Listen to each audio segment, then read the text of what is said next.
لیکن اگر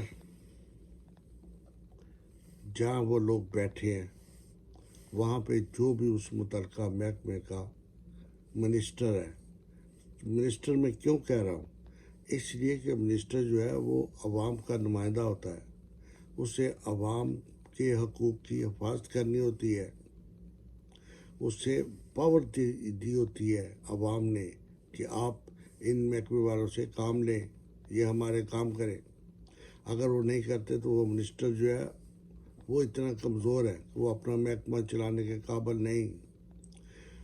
تو جہاں بھی دھرنا ہو وہ منسٹر خود وہاں آئے، آ کے بیٹھے، میز کرسی لگائے، وہیں پہ عدالت اس علاقے کے، اگر پولیس کیس ہے تو ایس ایس پی کو طلب کرے بغیر کسی انکوائری کے، فرسٹ آف آل سسپینڈو، آپ سسپینڈڈ ہیں، ادھر بیٹھتے ہیں دری پہ۔ اسی طرح اس ایس ایس پی سے لے کر اس محرر تک جتنے بھی متعلقہ ہیں سب کو سسپینڈ کر کے لائن میں بٹھا دیں، لائیو، کہ آپ اپنے بیان کاٹ کے مرر سے، کیا تمہارے پاس یہ شخص گیا تھا، تم نے افیئر کیوں نہیں کاٹی؟ سر ایس ایچ او صاحب نے کہہ رکھا ہے کہ جب تک میں نہ کہوں تم نے افیئر نہیں کاٹی۔ ٹھیک ہے، ہاں تم بتاؤ بھائی ایس ایچ او، تم نے اسے روکا؟ جی ہاں میں نے اسے روکا کہ یہ پیسے لے کے کہیں کا ایف آئی آر غلط درج کر دے۔ ٹھیک ہے، تو پھر جب تم شام کو واپس آئے تو یہ لوگ ادھر بیٹھے، اس وقت کیوں نہ ایف آئی آر کاٹی؟ جی وہ بندے بڑے با اثر سوکھ والے ہیں، انہوں نے مجھے ڈی ایس پی سے کلوا بھیجا تھا کہ ایف آئی آر نہیں کاٹ رہے، میں مجبور تھا۔ ہاں لو بھائی ڈی ایس پی تم ادھر آؤ، بتاؤ واٹ ہیپن وتھ یو؟ سر وہ تو جانتے ہیں نا، وہ جو فلاں فلاں فلاں شخص ہے وہ کتنا باثر ہے، تو ہم تو ان سے نہیں لے سکتے کسی قسم کی مخالفت، وہ تو سیاسی طور پہ بہت مضبوط ہے، فلاں ایم این اے کا بیٹا ہے یا یہ ہے۔ تو ٹھیک ہے، اب اس کو اریسٹ کر لو جس سے یہ ڈر کے ایف آئی آر نہیں درج ہوئی۔ تو میرے بھائیو اسی وقت ان کی ایف آئی آر ہو، وہ جو تمام لائن میں لگے ہوئے آفیسرس ہیں ان کو وہی سزا جزا کے آرڈر ہو، عوام مطمئن، سیٹسفائیڈ ود دا پروسیجر۔ ایک دفعہ یہ مثال قائم کر دیں تو نہ سفارشی رہے گا نہ سفارش سننے والا۔ لیکن اگر آپ مثال پہ مثال بناتے جائیں گے، دیکھیے اگر وہ جو موٹر وے پہ پولیس والوں میں سر عام بچوں کے سامنے ان کے والدین کو گولیاں مار کے میں کہتا ہوں شہید کر دیا، وہ سارا کیس کدھر گیا؟ کدھر گیا؟ کتنا انصاف ہوا؟ اگر وہی ان لوگوں کو لٹکا دیا گیا ہوتا، وہ جو پولیس والے تھے ان کو منظر عام پہ لایا جاتا، تو آج یہ جو اسلام آباد میں ایک بچے کے ساتھ واقعہ پیش آیا گولیوں والا، یہ نہ ہوتا۔ تو اب یہ ہے کہ سب سے پہلے یہ جو پولیس والے دن دناتے پھرتے ہیں، گولی چلاتے ہیں، ان کی بجائے سب سے پہلے ان کے آفیسر کو سسپینڈ کرو، ان کو سزا دو کہ آپ نے کیسے کھلی چھٹی دی ہے۔ پھر جہاں سے وہ ٹریننگ لے کے آیا ان ٹریننگ والے سٹاف کو سسپینڈ کرو کہ بھئی آپ نے انہیں کیا تربیت دی ہے کہ گولی کہاں چلانی چاہیے، ٹائر پہ یا اس شخص کے سر پہ۔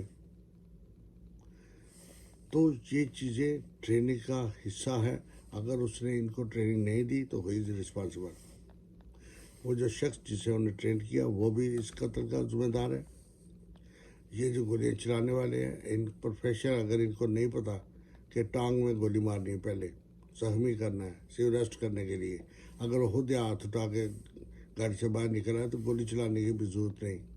لیکن اگر آپ اسٹریٹ فارورڈ سامنے سے کھڑے ہو کے فائرنگ کر رہے، it means you are going to kill ہم، یہ مرڈر ہے، ٹھیک ہے۔ لیکن مرڈر نظر آنے کے باوجود اگر ان لوگوں کے خلاف کوئی ایکشن نہ ہو تو پھر تو لوگوں نے دھرنا ہی دینا ہے نا۔ اگر دھرنا دینا ہے تو دھرنا دینے کی نوبت آنے تک چاہیے کہ وہ منسٹر جو ہے وہ استعفیٰ دے دے، کیوں وہ اپنے عوام کی حفاظت نہیں کر سکا، وہ ان کی جان و مال کی جو ہے اسے قسم اٹھائی وہ نہیں کر سکا. میں تو کہتا ہوں کہ اس طرح دھرنا دیکھ کے پرائم منسٹر کو استعفیٰ دینا چاہیے. یہ جو بات کرتے ہیں ریاست مدینہ کی، کیا بات ہے بھائی. کتنی دور ہے یہ جو بیٹا جس کو شہید کر دیا گیا گولیاں مار کے، کتنی دور ہے؟ کب آپ پہنچے؟ آپ کو تو چاہیے تھا کہ گھر سے نکلتے خود گاڑی ڈرائیو کر کے وہاں پہنچتے اور ان پولیس والوں کو کھڑا کر کے عوام کے سامنے پیش کرتے کہ یہ ہے وہ گنڈے، پولیس والے نہیں. پولیس والوں کی وردی پہن رکھی ہے، ان کو پتہ ہی نہیں. تو میرے بھائی انصاف تو یہ تقاضا کرتا ہے. لیکن پاکستان ہے جھوٹ پہ جھوٹ، جھوٹ پہ جھوٹ، جھوٹ پہ جھوٹ. نہ کسی نے استعفیٰ دینا ہے، نہ کسی نے سزا دینی ہے. میں دیکھ رہا تھا کہ یہ جو بیٹا سے قتل کیا گیا گولیاں مار کے 26-28، اس کا والد، اس کا چاچا اتنے ڈر کے بول رہے تھے کہ جیسے اگر وہ کوئی کھل کے بات کریں گے تو شاید ان کی جان کو بھی خطرہ ہو. اور ایک سیکٹری ایسے ہی ہے، وہ کیسے ڈر ڈر کے بول رہے تھے، ادھر ادھر دیکھ کے بیان دے رہے تھے. تو کیوں جو منسٹر، جو کابینہ، جو ہمارے محکمے جو ہیں، جو قسم کھاتے ہیں کہ ہم پاکستانی عوام کا دفاع کریں گے، اور وہ وزیر اعظم جو کہتا ہے میں ان کے لیے وہ ریاست مدینہ ہے، تو پھر یہ لوگ کیوں خوار ہو رہے ہیں انصاف کے لیے؟ ان کو کیوں یہ تمبو لگا کے بیٹھنا پڑتا ہے؟ کیوں نہیں پولیس والے ان کی بات سنتے؟ کیوں جرت کرتے ہیں گولی چلانے کی؟ اگر انہیں پتا ہو کل ہمیں پھانسی ہو جائے تو کون گولی چلائے گا؟ There is no justice. No justice. خدارہ Pakistan کو بچائیے، اللہ کے واسطے پاکستان کو بچائیے. انصاف کا نام نہ لو، پاک کے وہاں پہنچو، غریب کی مدد کرو، موقع پہ جا کے ان کی سنوائی کرو. آپ محلوں میں بیٹھے ہوئے بیان بازی کر رہے ہیں، 2 اینکر بیٹھ جاتے ہیں وہ شرارت سے انٹرویو کر رہے تھے. What is going on there? عوام کی سنیں، عوام کی سنیں، عوام میں. خدارہ پاکستان کو بچائیں، پاکستانی عوام کو انصاف دیں. اور یہ جو ادھر وہ لگڑ بگے سے جلوس نکال رہے ہیں، یہ سب کچھ کر رہے ہیں، تو اگر آپ عوام کے آنسو پوچھیں گے تو ان کے ساتھ کوئی بھی نہیں جائے گا. Nobody will go after them. خدا را یہ نیا سال ہے، پاکستانی عوام کو تحفہ دے. کوئی ایک کیس میں تو ایسی آپ مثال قائم کر دے کہ جو صدیوں تک یاد رہے. تو میرے بھائی جیسے وہ جنرل ضیاء کا آج تک وہ ایک لٹکا دیا تھا انہوں نے، ٹھیک ہے، مثال دی جاتی ہے. تو اس طرح آپ بھی مثال بنے نا. منسٹر بن گئے، پرائم منسٹر بن گئے، حکومت پاس ہے، مثال نہیں بن سکے، مثال بنیے پلیز. خدا را اللہ ہم سب کی حفاظت کرے، آپ کی حفاظت کرے، پاکستان کی حفاظت کرے، ہمیں ان غنڈہ گردی سے بچائے، اور اللہ پاک ہمیں سب کو نیک ہدایت دے اور مسلمان ایک اچھا مسلمان ہونے کی توفیق عطا فرمائے. اپنا اور اپنے بچوں کا، اپنے گرد و نواح کا، اپنے فرینڈس، فیملی سب کا خیال رکھیں. پھر بات ہوگی. If you like it share کریں، پسند کریں، ڈسکس کریں. پاکستان پائندہ باد، پاکستان زندہ باد.